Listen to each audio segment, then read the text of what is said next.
De quoi je me mêle sur rmc.fr et 01net TV. François Sorel.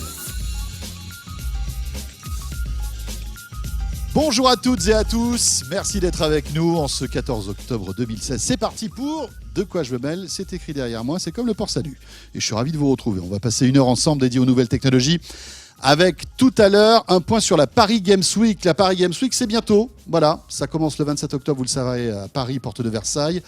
Eh bien, je recevrai le délégué général du CEL, Emmanuel Martin, qui va nous donner un petit peu les tendances de cette année de la Paris Games Week, avec les invités prestigieux, les sujets aussi qu'on va aborder, et puis la réalité virtuelle qui sera un peu partout. Victor Jakimovic me rejoindra aussi. Et avec Victor, on va découvrir un nouveau Wi-Fi qui fait son apparition, qui commence à faire son apparition. Ça s'appelle le Wi-Fi Mesh. Et c'est génial pour avoir du Wi-Fi partout dans votre maison, même si vous avez des murs comme ça. Voilà, vous ne me voyez même pas dans la caméra, tellement les murs sont épais. En tout cas, cette nouvelle génération de Wi-Fi arrive. On en parlera tout à l'heure avec Victor. Mon Twitter, FSorel, la page Facebook de quoi je me mêle qui vous attend. Vous cliquez sur j'aime, comme à chaque fois. Merci d'être là et soyez les bienvenus. De quoi je me mêle sur rmc.fr et 01net TV.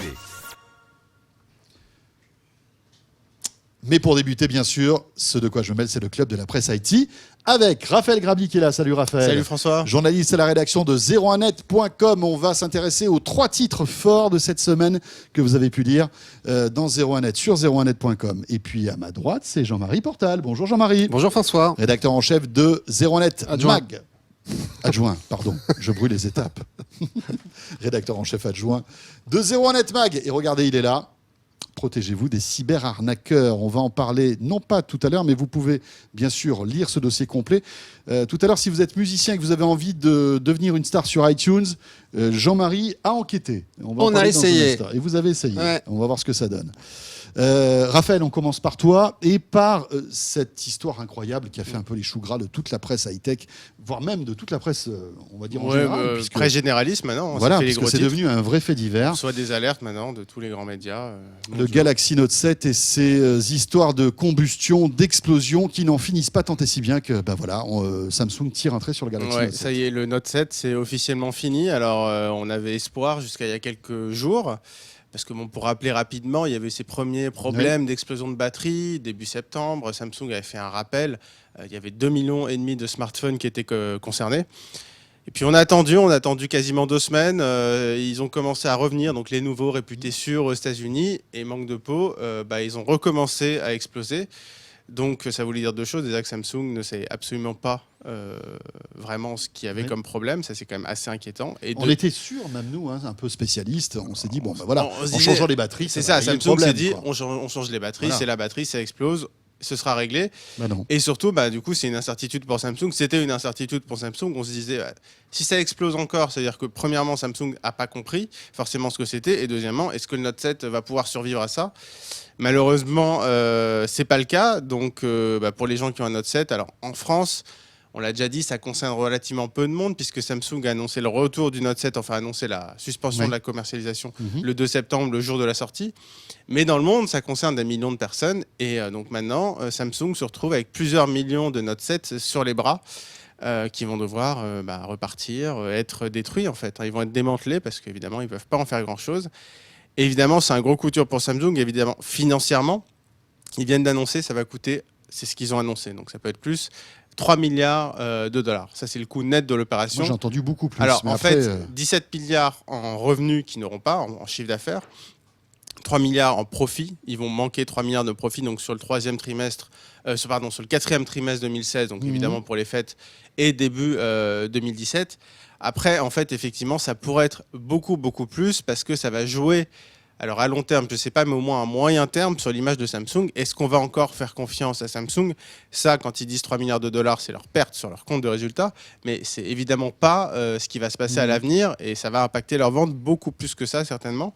Puis il faut ajouter le fait que l'action a chuté. Donc, Alors l'action a aussi- chuté. Voilà. Alors dans ces chiffres, il n'y a pas la après, baisse de la. après, il y a les réactions en chaîne, on va dire. Exactement. Il y a catastrophe. l'entreprise Samsung vaut moins évidemment aujourd'hui. Ça, c'est l'action. Ça peut remonter par la suite évidemment. L'action qui chute et justement dans le prix de cette action qui chute, c'est évidemment les perspectives très négatives à l'avenir et notamment avec le spectre du S8 qui devrait arriver assez prochainement. Et ce qui est inquiétant pour Samsung, c'est qu'il y a eu plusieurs sondages qui sont parus là, donc par des entreprises, des conseils, des cabinets qui interrogent les consommateurs. Et il y aurait environ 30 à 40% de clients Samsung qui ne referont plus confiance à Samsung. C'est dingue quand même. Alors, c'est des chiffres assez différents de ceux qu'on avait nous en France après les premières explosions. Donc, on n'en était pas du tout au même stade. Après les premières explosions, Samsung France avait communiqué, il avait interrogé ses clients, ils avaient demandé est-ce que vous allez changer votre Note 7 par un Note 7 ? Donc, est-ce que malgré ces premières explosions, vous faites encore confiance au Note 7 ? Oui, à 90%. Donc, il y avait 9 clients sur 10 en France qui disaient oui, et 5% restants qui prenaient le S7, et 5% éventuellement qui partaient ailleurs. Donc, c'était, on va dire, assez résiduel. Là, ça a changé. Alors, la différence, c'est qu'en France, ils interrogeaient des gens qui avaient précommandé le Note 7, donc qui étaient attachés à Samsung. Forcément, quand on précommande un smartphone, c'est qu'on aime la marque. Donc, effectivement, ils étaient un peu plus captifs. En tout cas, ils aimaient Samsung. Et en fait, ce serait bien plus problématique que ça. Donc, ça pourrait être vraiment peut-être un tiers des clients Samsung qui se tournera ailleurs. Et parmi ce tiers ou ces 40% de clients Samsung, il y en aurait un tiers, là encore, qui irait carrément chez Apple. Mais c'est étonnant les chiffres que tu donnes parce que, évidemment, on vous pose la question aussi sur zeronet.com avec la question suivante avez-vous moins confiance dans les produits Samsung après l'affaire du Galaxy Note 7 ? On est à oui à 42%. Voilà. Donc ça veut dire qu'il y a pratiquement la moitié des gens qui ont moins confiance en Samsung. Exactement. Et ça, c'est vraiment, on va dire, l'audience de zeronet.com. Donc c'est des gens qui sont un peu geeks, qui sont un peu geeks malgré tout.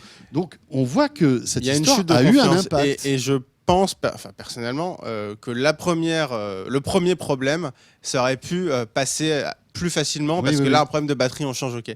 Là, ça montre que Samsung a fauté quelque part, a vendu un smartphone. Qui ne sait pas ce qui s'est passé. Voilà, ils ne savent pas ce qui s'est passé. Ils ont conçu un smartphone, ils ont mal conçu un smartphone, tout simplement. Il n'y a pas eu un problème de production, il y a eu un problème de conception. Jean-Marie, c'est incroyable cette histoire quand même, non ? Comment un géant comme ça de c'est arrivé à Samsung, ça peut tomber comme ça à genoux ? C'est fou. Oui, mais c'est arrivé à Samsung, ça aurait pu arriver à d'autres, ceci dit. Mais là, le problème est énorme. Tomber à genoux, je pense que Samsung s'en remettra. C'est pas non plus. Là, on est en plein dans la tourmente. C'est très médiatisé. Nous, les premiers, on en parle parce que c'est quand même l'actualité. Mais ils vont s'en remettre, je pense. Le problème aujourd'hui, c'est qu'ils font quand même aussi face à une concurrence assez sévère. Apple avec son iPhone 7 qui a priori ne démarre pas trop mal. Et puis d'autres acteurs comme Huawei, entre autres, qui arrivent avec eux tracent là-dessus et puis proposent des appareils qui sont moins chers et de très très bonne qualité. Ouais. Après, on peut effectivement les chiffres aussi les remettre dans le contexte. Alors, 3 milliards de dollars pour Samsung, grosso modo, c'est un trimestre de bénéfices. Oui, c'est pas grand-chose. Donc, ça fait mal. Mais voilà, c'est pas fini pour Samsung, évidemment. Et l'autre point, c'est qu'on se doute que Samsung va faire 2 fois plus attention la prochaine fois. Et qu'ils ont fait un super smartphone avec le Galaxy S7. Bon, c'est pas ce que donnera le S8, mais a priori, on peut se douter qu'il n'y aura pas ce type de problème. Voilà, donc forcément, ils vont perdre des ventes, ils vont en perdre beaucoup. Après, on peut s'interroger aussi techniquement, enfin mécaniquement, il y a des ventes qui vont se reporter sur le Galaxy S7, donc il va peut-être aussi paradoxalement mieux se vendre. Mais à l'avenir, forcément, ils vont perdre quelques clients et il va falloir ramer pour reconquérir certains clients et les rassurer, bien sûr. Et ils ont les armes pour le faire. Vous avez des compagnies aériennes qui disent attention, si vous avez un Galaxy Note 7, surtout éteignez-le, voire laissez-le sur le bitume, ça sera encore mieux. C'est terrifiant, quoi. Non, mais je veux dire, en termes d'image de marque, c'est terrible. C'est catastrophique. Et ils le savent parce qu'aux États-Unis, alors en France pour l'instant, on ne sait pas. Aux États-Unis, ils offrent carrément $100 aux clients qui ne partent pas chez la concurrence. On vous donne $100 pour nous prendre concrètement un S7. Donc ils subventionnent encore plus le S7. Donc effectivement, ils sentent qu'il y a vraiment un problème de confiance. Ouais. Mais c'est l'autre problème parce qu'en plus c'est un téléphone quand même haut de gamme qui coûte très cher. Donc quand on a payé ce prix-là... Oui, parce que c'est un téléphone qui coûte 800 €. Voilà. Et le problème, c'est que quand on switch, parce qu'aujourd'hui, il n'a pas beaucoup de concurrence, si on switch sur l'iPhone 7 Plus, on risque de rester ensuite, parce que passer d'Android à iOS, c'est toujours... Voilà pour ce Galaxy Note 7, on y reviendra bien sûr. Comment va réagir Samsung ? Est-ce que Samsung va avancer la sortie du Galaxy S8 pour faire oublier tout ça ? Ça serait peut-être pas forcément une bonne idée parce que je pense que là il faudrait qu'ils fassent des tests pour voir s'il n'y a pas de problème justement. Ça va prendre un petit peu de temps. Voilà. On enchaîne avec l'intelligence artificielle sur smartphone. Vous l'avez remarqué, si vous utilisez Siri, si vous utilisez tous les systèmes de Google par exemple pour interroger votre téléphone, etc. Ou Cortana même, on a de plus en plus de temps en temps des réponses étonnantes, surprenantes, amusantes. on voit qu'il y a véritablement une volonté de la part de tous ces grands acteurs de travailler sur l'affect. Hein, Alors ça, c'est Raphaël. Ça, c'est complètement voulu, effectivement. Et il y a une information assez intéressante. En fait, c'est le Wall Street Journal qui a révélé ça. Google, donc pour travailler sur Google Assistant, a embauché un ancien de chez Pixar, donc qui travaillait sur des scénarios de dessins animés, et un ancien de chez The Onion, donc c'est le site parodique américain, un peu comme ce qu'on a en France avec le Gorafi, donc The Onion, c'est voilà. Et effectivement, c'est pour donner une touche d'humour aux intelligences artificielles. Alors jusqu'à maintenant, on les connaît bien, ça fait quelques années qu'en France, par exemple, on connaît très bien Siri sur l'iPhone. Mais la différence, c'est que maintenant, en fait, ils arrivent dans le salon. On les utilise sur un smartphone, donc c'était des demandes assez précises parce qu'on ne s'amuse pas à discuter dans le métro avec Siri. Si on demande quelque chose, c'est... Les gens n'ont pas de réseau dans le métro. Les gens n'ont pas de réseau. Et si on arrive à avoir du réseau, on commande éventuellement... Alors, si on n'est pas dans le métro, on peut commander un Uber. Si on arrive chez soi, on peut commander une pizza, le trafic, la météo, etc. Mais c'était des demandes utiles, on va dire. Et en fait, maintenant, ce qu'ils essaient de faire, c'est devenir un petit peu inutile, voilà, pour les rendre assez attachants. Et alors, donc, c'est étonnant parce que d'ailleurs, Google qui fait ça, c'est le seul qui n'a pas donné de nom à son assistant. C'est Google Assistant. C'est assez impersonnel. C'est assez impersonnel. C'est dommage finalement. parce que justement, c'est en incarnant comme un personnage. Exactement. Voilà, on voit Cortana d'un côté, on a Siri de l'autre. Il y a Alexa. Alors justement, faut parler quand même de l'Amazon Echo qui fait un carton aux États-Unis. Donc là, par contre, c'est Alexa, l'intelligence artificielle d'Amazon, qui a une voix féminine et que les gens. Alors je me suis amusé d'aller voir sur la fiche Amazon et d'aller voir les avis des clients. Et si vous allez voir, les gens disent Alexa, ça fait partie de la famille en fait. C'est incroyable. Voilà, on adore Alexa. Et ils parlent pas de l'écho, ils parlent pas du produit, ils parlent de la voix et disent on aime Alexa. Ça fait penser au film Her là. Exactement. Et en fait, mais c'est le but. Le but, c'est d'avoir le film, comme le film Her, ou même, je sais pas, dans K2000, Kit, qui fait des blagues aussi. C'est exactement ça. Alexa est mise en scène dans Mr. Robot. On voit un des personnages discuter le soir avec Alexa et lui demander Alexa, est-ce que tu m'aimes? Je ne peux pas ressentir ce genre de choses. Voilà. Et alors justement, ce qui est intéressant, donc ça évidemment, il y a une personne qui l'avait très bien compris dès le début, c'est Steve Jobs. Dans sa biographie, en fait, quand il a découvert Siri, quand les ingénieurs lui ont dit voilà ce qu'on va faire avec l'iPhone, ça s'appelait Siri. Une des premières questions qu'il a posées, c'est pas donne-moi l'heure, donne-moi un truc. Il a demandé est-ce que tu es un homme ou une femme? Et Siri a dit je peux pas répondre, j'ai pas de sexe, etc. Donc ça montre que Steve Jobs. Alors si on a vu le film d'ailleurs Jobs que j'ai trouvé génial. On voit l'importance qu'il donne, et qui est tiré de la même biographie d'ailleurs, on voit l'importance qu'il donne au Hello du premier Mac. Et ça montre qu'il avait compris aussi à quel point il fallait qu'on aime les appareils, pas qu'on s'en sert, mais qu'on les aime. Et c'est ce que commencent à vouloir faire donc, les géants avec l'intelligence artificielle. Et il faut quand même rappeler que ce n'est pas une vraie intelligence artificielle, c'est-à-dire qu'en fait, c'est très scripté encore. Donc c'est aussi pour masquer tout ça qu'ils veulent faire ça, parce que quand on demande la météo, etc., c'est des données qui ça va prendre en fait certains mots qu'on va prononcer. C'est des mots-clés, en fait, pour rechercher, pour mettre au point il n'y a pas de sémantique encore. Il n'y a pas de sémantique, en fait. C'est une recherche assez basique. Et en fait, ce que font les ingénieurs, ils analysent les requêtes les plus fréquentes et ils enregistrent des réponses. On enchaîne avec un nouveau Nokia qui pourrait montrer le bout de son nez. Oui, alors, pour le moment, hier, on a eu des... Alors, pour revenir un petit peu en arrière, Nokia, évidemment, on connaît. En mai dernier, ils ont annoncé le retour sur le marché des smartphones parce que Nokia s'était passé chez Microsoft. Voilà. Microsoft va continuer de faire des téléphones, ce qu'on appelle les feature phones, donc des téléphones basiques. Mais Nokia a créé une nouvelle holding, donc ex-Foxconn d'ailleurs, qui produit l'entreprise chinoise qui produit les iPhones, pour relancer des smartphones. Et on pense qu'il y aura des smartphones haut de gamme. Alors hier, on a eu des... Plus sous Windows Phone. Hein. Alors non, c'est plus sous Windows Phone, ça c'est fini, ce sera sous Android. Android Nougat. Et on a des nouvelles rumeurs. Alors notamment donc, concernant les modèles qui devraient arriver, ça devrait être du haut de gamme. C'est prévu a priori pour la fin de l'année 2016 ou début 2017. Et là, on devrait avoir donc, deux modèles, un petit peu comme ce que fait Apple, comme ce que fait Google avec les pixels, 5,2, 5,5 pouces. Et quelque chose de vrai haut de gamme, de l'écran AMOLED, du Quad HD, un Snapdragon puissant. Hein. Donc, est-ce que Nokia va arriver à revenir, à nous reséduire? Il y a peut-être quelque chose à faire pour Nokia parce qu'il y a la nostalgie, ça fonctionne toujours bien.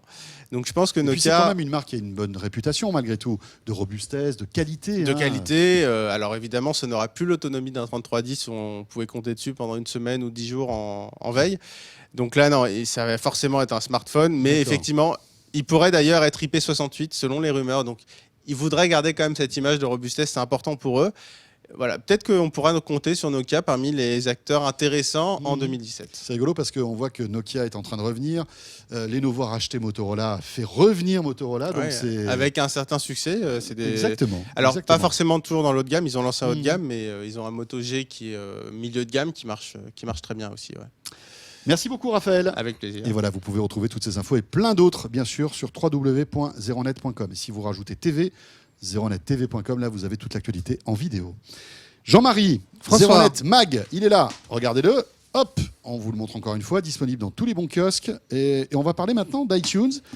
Il est possible de produire en fait sa musique et de la mettre sur iTunes et pourquoi pas de devenir une star. Bon, la dernière partie est un petit peu plus compliquée, je vous l'avoue. De devenir Mais une vous pouvez star. tenter, Vous y- votre chance. Pourquoi pas, hein, mais comme Ben vous oui. y allez. Nous, on a un journaliste qui s'est collé à l'épreuve, parce qu'il fait un petit peu de musique sur son temps de loisir, hein, pas sur son temps de travail, bien évidemment. Comme un Français sur 10 hein, qui gratte, qui chante, ça C'est un rencontre peu beaucoup plus de que succès. chanter sous la douche, là. C'est un petit peu là, plus que voilà. chanter sur la douche, c'est la guitare, de la batterie, ce que vous voulez. Il y a quand même beaucoup de gens qui forment des petits groupes comme ça, amateurs. Exactement. Et c'est vrai qu'avant les plateformes numériques, quand on voulait se faire éditer, c'était un peu compliqué. Il fallait s'enregistrer en Il fallait, studio. voir, ça il avait fallait un aller coût. voir Eddie Barclay. Il fallait voir Eddie Barclay ou il fallait autoproduire ses CD. Donc ça aussi, ça avait un coût. Et on pourrait se dire que finalement, avec iTunes, Spotify, Deezer, ça devient assez facile. D'autant plus que dans les faits, quand on va sur l'iTunes Store, on voit fournissez-nous du contenu, vendre des contenus. C'est-à-dire qu'Apple pousse à créer sa propre musique et la mettre en ligne sur son service. Ouais, pousse et puis ensuite vous refroidit direct derrière parce que voilà, vous cliquez sur oui, je veux vendre du contenu et là vous tombez sur les conditions générales, vous apercevez qu'il vous faut avoir un label. Donc déjà, et le label doit avoir déjà au moins un stock de 20 artistes ou 20 albums. Donc voilà, on rentre pas comme ça, même si dans les faits, on a l'impression que c'est facile et qu'on peut y aller. Mais forcément, quand Apple complique les choses d'un côté, vous avez toujours d'autres acteurs qui viennent pour vous dire « Nous, on a la solution miracle et on fait encore mieux ». Ils sont nombreux, en fait, que ce soit CD Baby, Ditto, iMusician Digital, One RPM, Songflow, j'en passe, et les meilleurs, qui, eux, vous annoncent « On va vendre votre musique, mais alors non seulement sur l'iTunes Store, mais sur Deezer, Spotify, tous les magasins musicaux. » Et quand on regarde un petit peu dans le détail, tous pratiquent grosso modo les mêmes conditions, les mêmes tarifs, etc. On s'est dit, banco, allons-y. On y va. Mais alors, dans cette masse, comment s'y retrouver ? Alors, quand on creuse, on s'aperçoit qu'effectivement, là aussi, c'est pas si simple que ça, parce que déjà, il n'y a pas beaucoup d'acteurs en français. Pas beaucoup de sites qui sont entièrement français. Vendre sa musique via un site qui est en anglais, c'est toujours compliqué. Allez lire les conditions générales, vous allez vous faire rétribuer en dollars, qu'est-ce que ça change, etc. Donc vous avez 2-3 sites qui sont en français, donc déjà ça réduit le champ de perspective. Puis après, c'est sur quoi je vais être édité. Et là, de la même façon, vous vous apercevez qu'il n'y en a pas beaucoup, par exemple, qui se proposent aussi de diffuser votre album sur Fnac Jukebox, qui est quand même un service typiquement français. Et c'est comme ça qu'on a choisi Zimbalam, qui vient d'ailleurs de racheter TuneScore. Et on s'est dit, on va se lancer dans l'aventure pour ça. Alors, d'après vous, ça coûte combien ? Le fait de... Alors quoi, un album ou une chanson ? Ah ouais, alors là vous êtes futé parce que effectivement il y a une grande différence entre poster, mettre en ligne un EP quoi, un single et un album. Alors paradoxalement ça coûte, si on fait ça au kilo, ça coûte plus cher de mettre juste un single par rapport à un album, puisque ça vous coûte grosso modo 25 € pour mettre un single, enfin 2 titres, et 35 € pour mettre un album complet. Ça va, c'est encore dans le domaine du raisonnable. C'est dans le domaine du raisonnable. Bon, alors ceci étant, nous c'est Cyril Valland donc qui chante un petit peu en dehors du boulot, qui a essayé donc de poster son. Il chante bien. Bah écoutez, c'est pas mal ce qu'il a fait. Franchement, ouais, je vous conseille d'aller écouter. Après les goûts et les couleurs, les styles de musique chacun, mais c'est pas mal. Moi j'aime bien. Bon, lui à l'époque, il s'était enregistré dans un studio, donc c'était nickel, sauf qu'il avait payé 800 €. Il avait fait ça il y a longtemps, 800 € la location du studio, et encore à prix d'amis. ce genre de coûts, on peut déjà les réduire énormément en s'enregistrant soi-même, d'autant plus que l'un des... avec GarageBand et Voilà. un bon micro. Oui, Bon, après, Après, il y a des logiciels un petit peu plus, bien sûr. sophistiqués, un peu plus chers, comme Pro Tools, qui vous permettent de faire des trucs vraiment bien. Ce qu'il faut savoir, c'est que si vous enregistrez chez vous, Zimbalam, et ça c'est pas mal, se propose de vous faire le mastering, donc égaliser les aigus, les graves, tout ça. Enfin, moi je ne fais pas de musique, donc je vais dire des bêtises, je ne vais pas rentrer trop dans le détail. Moyennant un petit surplus d'une dizaine d'euros. Voilà. Donc ça, ceci étant fait, on poste. Et là, vous vous dites, si je vends ma musique, c'est quand même pour récupérer quelques sous. Au moins la mise. Alors, on va dire que la promesse est remplie. Cyril a effectivement retrouvé son album sur l'iTunes Store, sur Google Play, génial, sur Spotify, Ça doit faire quand même un sacré sur plaisir de Deezer. voir son- Et on va dire que pour l'ego, dans un premier temps, c'est super rentable. Puis vas-y, va sur Spotify, tu peux écouter ma musique. Alors, ce qui est intéressant, c'est que du coup, on cherche la musique sur les stores, et c'est là où on s'aperçoit aussi des défauts de certains stores, tels l'iTunes Store, qui référence pas forcément très très bien les nouveaux artistes qui arrivent, parce que si vous appelez pas Bob Dylan, ben voilà. Et donc son groupe s'appelle Point of View, et vous tapez Point of View sur iTunes, vous tombez pas forcément dessus tout de suite, mais effectivement. En revanche, sur Deezer, visiblement, là, puisque Thomas l'a trouvé sur Deezer assez facilement. Sur Deezer assez facilement, parce que je lui ai donné le lien. C'est pas beau. Non, ceci dit, j'ai fait un petit test justement ce matin. Mais alors, j'ai mis Cyril Vallant, Point of View, Deezer. Je les ai retrouvés via Google. Sur Fnac Jukebox, c'est un peu plus compliqué puisqu'on ne peut pas retrouver directement par Google. Il faut être abonné pour accéder au moteur de recherche de l'outil. Donc la promesse remplie à ce niveau-là. Après, la question, c'est la rétribution. Et bien voilà.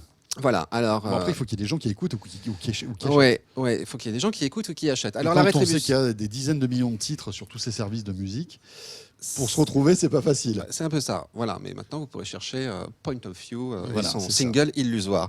Ce qu'il faut savoir pour la rémunération, c'est que bien évidemment, Apple et tous les autres se prend combien de pourcents ? 30%. Gagné. Allez. Voilà, 30%. Alors, donc, 30%, vous rajoutez... C'est 30%, chez Apple, c'est un chiffre qu'ils aiment bien. 30% Oui, c'est de marge, 30. 30%. Hein 30% en de dessous de tout. 30%, les amis, ça nous intéresse pas, nous. Ouais, Sauf c'est les 30% d'impôts. Oui, c'est 1%. Ça, ils sont moins faibles. Tant que ça rentre dans leur caisse, ça va. Exact. Ouais. Alors 30%, mais il faut rajouter bien évidemment la commission que va se prendre le service, en l'occurrence la Zimbalam. Donc là, vous rajoutez 10%. C'est-à-dire que sur un single que vous vendez 99 centimes, vous allez récupérer 1 euro, vous allez récupérer la moitié, 60 centimes, pardon. Sur 1 euro, vous allez récupérer grosso modo 60 centimes. Bon, c'est déjà pas mal. C'est déjà pas mal, attendez. ouais. Sauf Si on n'a pas que la plateforme moyen ne de- va vous verser vos royalties qu'à partir de 20 euros accumulés. Donc, autant dire qu'il va falloir en vendre une bonne cinquantaine pour toucher bien sûr. ces premiers... Et ça, c'est sur iTunes, donc c'est à l'achat. Et ça, c'est sur Mais alors, iTunes. j'imagine en écoute streaming, alors là, ça doit être une autre paire de manches, là. Voilà, et c'est là où ça fait mal. Parce que forcément, aujourd'hui, quand on écoute de la musique, de plus en plus de gens préfèrent le Bien streaming sûr. à l'achat d'albums ou de singles. Et alors là, en streaming, c'est simple. Accrochons-nous. C'est l'Adami, le principal gestionnaire de droits des artistes et interprètes, qui a fait le calcul pour espérer toucher entre 1 et 4 centimes. Il faut que votre single soit écouté une centaine de fois. Ah oui. Dieu. Ah ouais, D'accord. d'accord. Ouais. Voilà. C'est Donc, pas gagné, hein. Ça, On comprend pourquoi même les grands groupes ont un peu du mal avec le streaming parce que C'est ça. ouais, Alors, alors, il faut des volumes monstrueux, quoi. voilà. Ils font des tournées du coup, hein. C'est le seul moyen de gagner de l'argent. donc ça, voilà. Et sachant que il y a une petite subtilité qu'il faut connaître. C'est-à-dire que, Cyril, lui, c'est une composition à lui, il n'y a pas de problème, il a tous les droits, etc. Mais si vous faites si vous faites une reprise d'un single qui existe déjà, alors, tant que vous vendez vos albums, votre single en Europe, il n'y a pas de problème. La SACEM va ponctionner elle-même les droits, donc qui vont se retrancher encore à vos revenus. Mais si vous voulez vendre votre single aux États-Unis, là, la SACEM, elle n'intervient pas. Et donc, vous devez passer par un autre service en ligne qui va vous facturer ça une quinzaine d'euros. Plus on puisse vendre cette musique à l'étranger. Exactement. Oh là là. Voilà. Et si jamais vous faites un sample dans votre titre, alors là, c'est encore plus compliqué parce qu'il vous faut les droits. Parce que quand je dis une reprise, c'est vous ne modifiez pas, c'est une réinterprétation, mais vous ne modifiez pas. Si vous utilisez des samples, on prend des bouts de chansons qui existent toujours. oui, il vous faut les droits à chaque fois. C'est bon. Donc En voilà. fait, on part à moins 150 € ou 200 Ouais. € et avant de le rentabiliser, il faut un D'accord. petit Donc, moment, quand résultat même. des courses, un tas de services qui vous proposent effectivement de vendre votre musique en ligne, des tarifs qui sont assez Oui, assez compétitifs, mais bon, Oui, très bon pour l'ego, moins bon pour le porte-monnaie. Mais c'est ça. ceci étant, Ouais, je ça dois peut être reconnaître que rigolo. Cyril est super content d'avoir Bien sûr, bien sûr, bien sûr. son album en Et ligne. peut-être que là, on lui en fait une petite pub, il va avoir quelques centaines de streaming supplémentaires. Voilà. Donc, grâce à nous, peut-être qu'il va toucher 1 à 4 centimes. Voilà, reversé à partir de 20 € cumulés. Yo, yo, Donc yo, faites le la calcul. classe. Zimalan ne vous reverse qu'à partir de 20 €. Donc 1 Ouais. à 4 centimes. On sort la calculette là et on imagine combien C'est pas gagné. de fois faut qu'il soit écouté pour toucher ces 20 €. Et voilà, là, on touche du doigt quand même le modèle économique assez étonnant de la musique en streaming, hein, la musique digitale d'une manière générale. Ce qui prouve bien que c'est Ouais. vraiment Donc pas on fait va- pour on les va- nouveaux artistes. On va rester sur Douche-Sci-Fi, qui est le système de chanter sous la douche. Voilà, c'est comme ça. Oui, qu'on va- oui. Coûte pas essayez- très cher, mais qui rapporte rien. Essayez The Voice ou un autre télécrochet du même genre. Peut-être que ça marchera un peu plus. Merci Jean-Marie Portal. Merci, François. Et merci à Raphaël. Merci, Gardy. François. Vous restez avec nous, la suite de quoi je mail, direction la Paris Games Week. On y sera bien sûr, 01net.com et 01net TV, mais on va d'ores et déjà s'intéresser au menu, au sommaire de ce grand rendez-vous du jeu vidéo qui débute le 27 octobre prochain à Paris, porte de Versailles, et puis juste après ce sera Victor Jakimovic. À tout de suite. De quoi je me mêle sur rmc.fr et 01net TV.